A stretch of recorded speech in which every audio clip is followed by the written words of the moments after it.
Hello, this is Harry Westergaard, the film critic and arts editor for the West Side Story, and I'm coming at you today with my top 5 films of 2018 and my top 5 films that I'm looking forward to this year in 2019.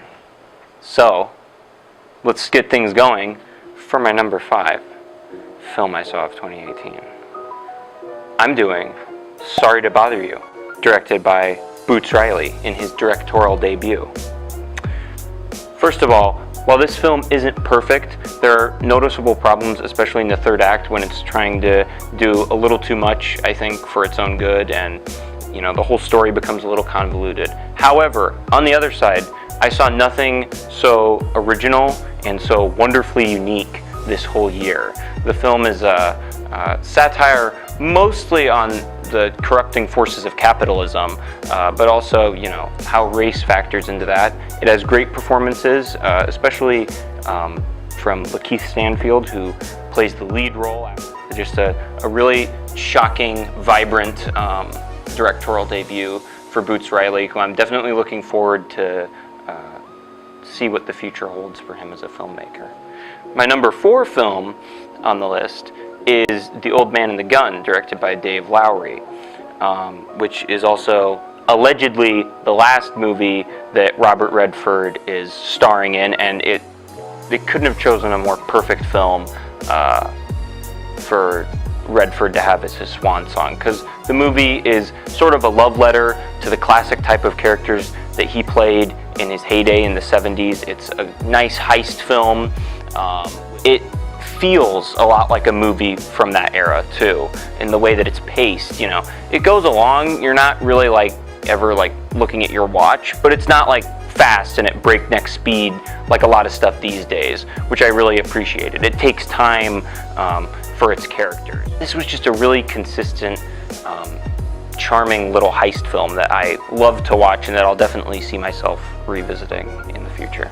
So, for my number 3 film on the list, I'm doing Black Clansmen, directed by Spike Lee, and in what was something I think of a comeback for him. With Black Klansman, what I think he does a really good job of is telling a story from the past in an effort to comment on the present state of things. And on the whole, the film just does a good job of weaving a fascinating period drama with hints of comedy. It's been called a comedy drama, but I think that that's going a little too far, because there are a lot of scenes where you are kind of laughing, from the absurd situation and from the performances from the actors, but you're kind of also checking yourself and should I be laughing at this because it's an actual problem?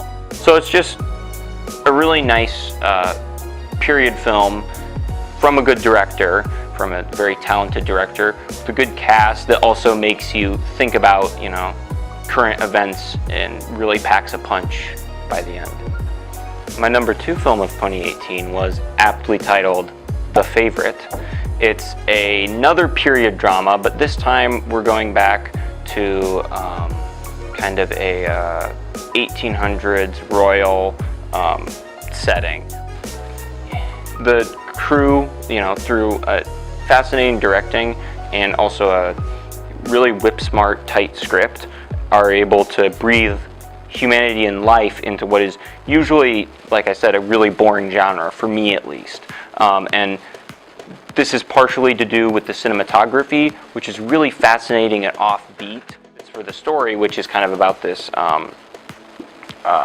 three-way thing, focusing on the queen, who's played by Olivia Colman, and these 2 other women who are really close with her and kind of trying to gain her favor and become her right-hand person.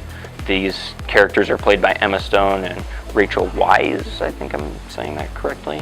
And all 3 of these actors do a really good job. I was absolutely absorbed in this movie. He kind of takes this conventional story and twists it a little bit so that it's more interesting. This was just a film that I thought, from all fronts, was fascinating and that just captured my attention from beginning to end. And for my number 1 film on this list, I'm doing the immensely successful effort from Marvel Studios' Black Panther, which came out earlier this year. And the reason I'm putting this one first, this list is kind of in no particular order. I'm doing it more so as, how these movies, in order of how these movies affected me. And if you're talking how a movie affected me, Black Panther blew me away the first time I saw it. I could not take my eyes off the screen.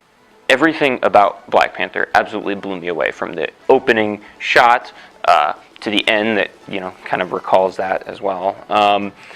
The director, Ryan Coogler, does a really good job of creating a superhero movie that is like nothing we've ever seen before. It isn't the same drab, big city streets and,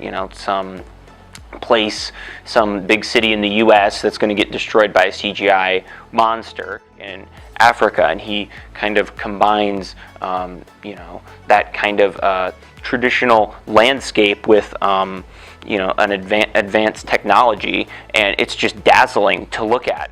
And then also, the other thing I found electrifying about it was the cast. Of course, Chadwick Boseman is amazing as Black Panther. He's a good hero, but I like how he's a little more low-key and laid back than the other superheroes. And then, almost rivaling that performance, is Michael B. Jordan. So here, he's kind of dumbing it down a little bit, at least you would think, being, the villain. But in fact, he blows it out of the park. He steals the show. Every scene he's in, you can't take your eyes off him. But then also, Ryan Coogler gives him motives that almost seem more reasonable than the heroes. It's a perfect marriage between B. Jordan's electrifying performance and Ryan Coogler's intelligent script.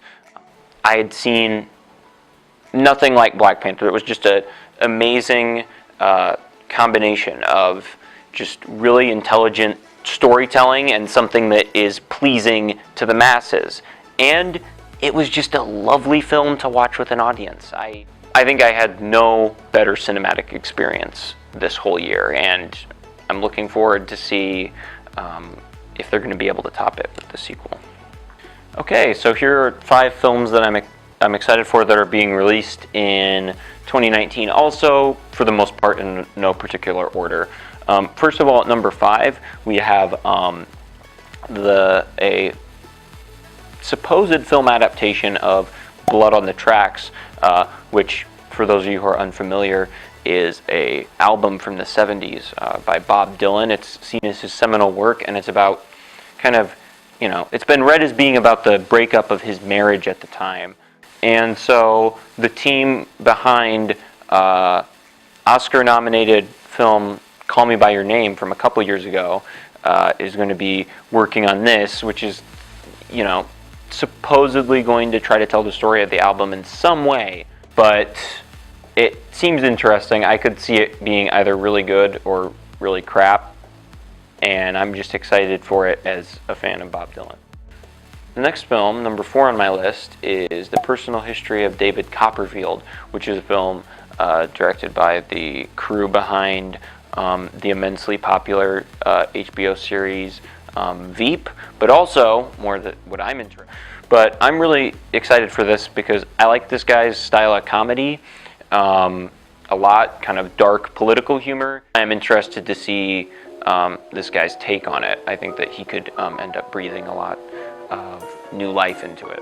Okay, so my next film, number 3 on the list, is entitled The Dead Don't Die. It's going to be a zombie film directed by Jim Jarmusch and starring some of his key players, such as Tilda Swinton, Bill Murray, and Adam Driver. I think that his image, kind of these slow-burning, talky movies, really goes against the zombie film, so I'm interested to see how he's going to put these two together. I think that could be really fascinating. And my number 2 film on the list is entitled Us, directed by Jordan Peele, who had a hit a couple years ago with Get Out, and with this movie, he's apparently following in the same mode. He says it's another social thriller. However, the trailer looks really different. It looks more directly scary than Get Out. Don't get me wrong, Get Out deals with a lot of scary ideas, and I'm interested to see Jordan Peele play into his kind of more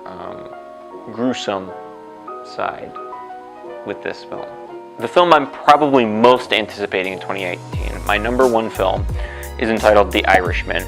It is a new film being produced for Netflix by director Martin Scorsese, who is a cinema legend and one of my favorite directors. With this film, he's going back to his origins, what made him popular, which is, you know, back to the streets, back to gangsters. This film is going to star Robert De Niro and Al Pacino. You know, from the budget of this thing, which is like going out to be $2 billion, I think, or $200 billion. It's just, you know, going to be a huge movie. And I'm happy to see, you know, old Marty Scorsese back in his wheelhouse for what is probably going to be a film that builds upon the traditions and, you know, the kind of classic standards he set in the 70s. And I'm also looking forward to seeing Pacino and De Niro together again, and hopefully doing a film that's better than their kind of standard romantic comedy, you know, fare that they've been doing in recent years. Thanks for watching. This has been Harry Westergaard reporting for the West Side Story with my top 5 films of 2018 and the top 5 films I'm looking forward to in 2019 or in the future. You know, to subscribe to West Side Story for more wondrous entertainment, and also check out the website, especially if you're interested in film, and see my contributions to the West Side Story film section, as well as our other talented critics. Sayonara, have a nice day.